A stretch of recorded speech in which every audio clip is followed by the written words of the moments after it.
Carissimi tutti, sawa bona, Serge Fotzing depuis la cour du palais communal de Conseillon. Tout d'abord, permettez-moi de vous remercier, vous tous qui avez répondu si promptement à mon appel. Je dois avouer que les choses se sont passées bien plus rapidement, bien plus vite que je ne l'aurais cru. Nous avons déjà franchi le cap des 70 abonnés. Il n'en reste plus que 130. Je vous promets que vous ne serez pas déçus. Nous débattrons de sujets qui ne vous plairont pas toujours, mais avec de la bonne foi et l'éclairage des dieux, une dialectique saine et honorable mène presque toujours à la vérité. J'imagine que vous avez aussi remarqué que je n'ai pas utilisé le nominatif Dr Rando dans la phrase d'ouverture. En effet, c'est l'autre nouveauté, car à l'avenir, ce sera Serge Fotzing. Bref, c'est que des étiquettes de toute façon. Soit nous souffrons pour nous perfectionner, soit nous souffrons de nos imperfections. Je voudrais commenter, le temps d'un podcast, cette chère devise. Soit nous souffrons pour nous perfectionner, soit nous souffrons de nos imperfections.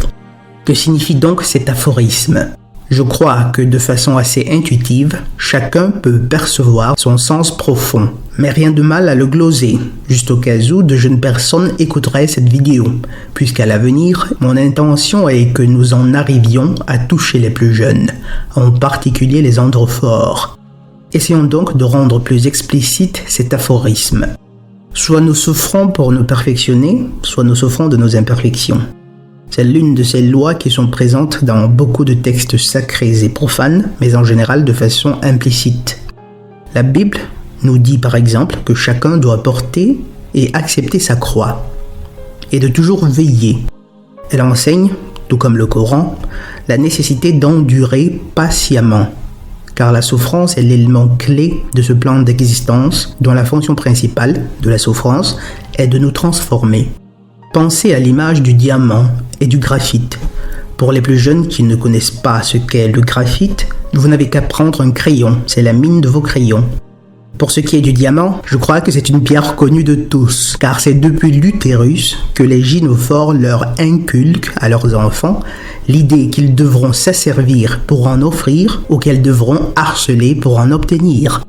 Le graphite et le diamant sont des cousins, ils ont la même structure chimique. Mais tandis que l'un est sombre et fragile, l'autre est une pierre éblouissante et d'une dureté, d'une résistance à nul autre pareil. Ce dernier, en fait, c'est-à-dire le diamant, n'acquiert ses propriétés qui le rendent si précieux qu'à la suite d'une pression immense supportée sur une longue période de temps. La grande majorité des diamants naturels se formeraient dans des conditions de très haute température et pression, et ce, à des profondeurs allant de 140 à 190 km dans le manteau terrestre.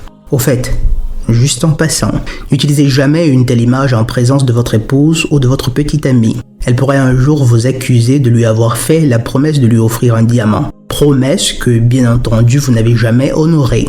Bref, là, les mots-clés sont la pression et le temps. Quel que soit ce que vous vivez, que ce soit le résultat de vos propres erreurs ou du fait de l'action de quelques tiers, ne baissez pas les bras, ne vous résignez pas. Soyez patient et embrassez cette pression que la vie vous impose. Acceptez-la de gaieté de cœur et fixez-la dans les yeux. Fixez l'adversité dans les yeux. Ce qui évidemment ne signifie pas se résigner à une situation sans essayer d'améliorer sa condition.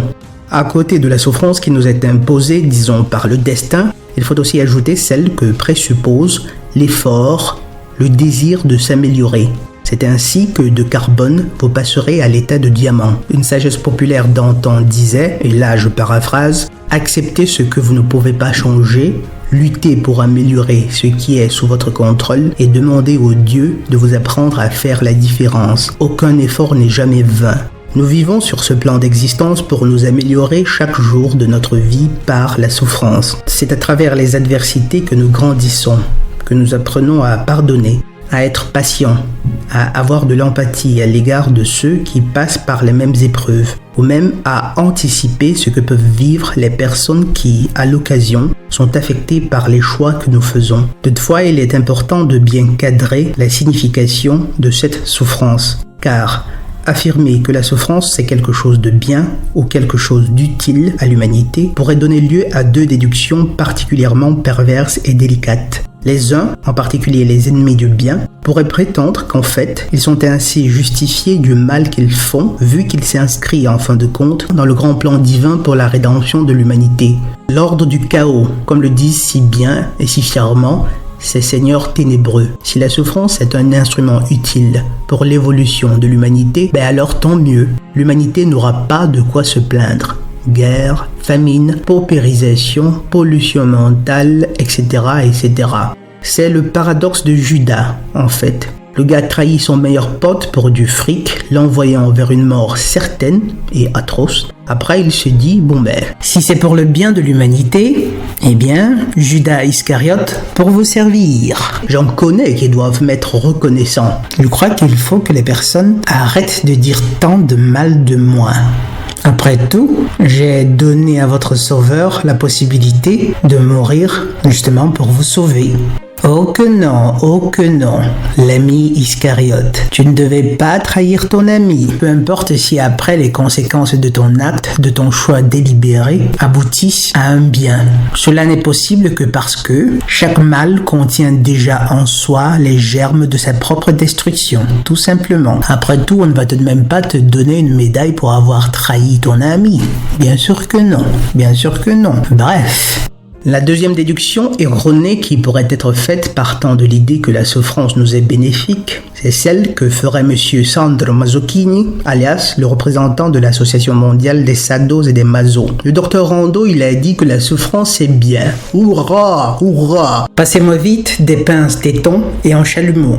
Oh que non, monsieur Sandro Mazzocchini. Il ne s'agit pas non plus de plaisir sexuel. Après, évidemment, chacun a ses goûts. De gustibus non disputandum est. Il ne s'agit pas de sexualité. Outre les aspects que j'ai déjà touchés plus haut, il s'agit aussi de souffrance saine. Il s'agit de l'acceptation de ce mal-être existentiel que nous éprouvons parfois sans aucune bonne raison.